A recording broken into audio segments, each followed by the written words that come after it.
তেল গরম হয়ে গেছে, এখানে আমি ডুমো ডুমো করে শিম আর বেগুন কেটে রেখেছিলাম, পাঁচফোড়ন দিয়ে হালকা ভেজে নিচ্ছি। আমি মেথি শাকটা করবো বলে আমি এখানে মেথি শাকগুলো দিয়ে দিলাম। এবার খুব হালকা হাতে নাড়িয়ে নিচ্ছি এবং এরপরে নুন হলুদ দিয়ে তারপর হালকা জল দিয়ে আমি ঢাকা দিয়ে দেবো। দিলেই আমার মেথি শাক হয়ে যাবে।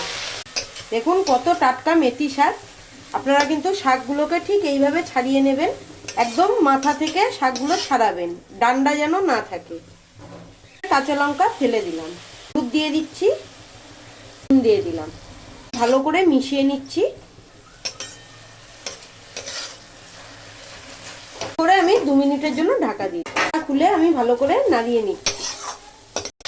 মেথি শাক আমার রেডি হয়ে গেছে, এবার আমি নামিয়ে নেব। মেথি শাক আমার রেডি। আপনারা কিন্তু এটা গরম গরম ভাতের সঙ্গে শীতকালে করে খেতে পারেন, আমার যেরকম দেখানো আছে সেরকম। নমস্কার, ভালো থাকবেন।